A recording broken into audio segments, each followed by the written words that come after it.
ડીસાના આસેડા ગામે થોડા દિવસે બંધ મકાનમાંથી ચોરી, તસ્કરો રૂપિયા 20.32 લાખ ઉપરાંતનો મુદ્દામાલ ઉઠાવી ગયા। ડીસા તાલુકાના આસેડા ગામે ખેડૂતના બંધ મકાનમાંથી થોડા દિવસે તસ્કરો ચોરી કરી 15 લાખની રોકડ રકમ સાથે સોના ચાંદીના દાગીના સહિત કુલ રૂપિયા 20,32,500નો મુદ્દામાલ ઉઠાવી જતા ચકચકાર મચી જવા પામી છે। ડીસા તાલુકાના આસેડા ગામે રહેતા અનિલભાઈ કાંજીભાઈ રબારી ખેતી અને પશુપાલનનો વ્યવસાય કરે છે, જેઓ આજે દિવસે તેઓના ગામની બાજુમાં આવેલા વાડામાં બનાવેલા તબેલા ઉપર ગયા હતા, ત્યારે તેમના પરિવારજનો ગ્રામ પંચાયત ખાતે આધાર કાર્ડ લિંક કરાવવા ગયેલા હતા, તેમજ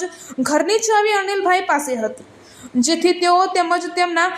માતાજી 4 વાગે ભેંસો ધોવાના કામમાં વ્યસ્ત હતા, ત્યારે તેમના પડોશીનો ફોન આવેલ કે તમારા ઘરમાં ચોરી થયેલ છે। જ્યારે અનિલભાઈ ઝડપથી ઘરે પહોંચી તપાસ કરતા તેઓના ઘરના મુખ્ય દરવાજાનો નકુચો તોડી કોઈ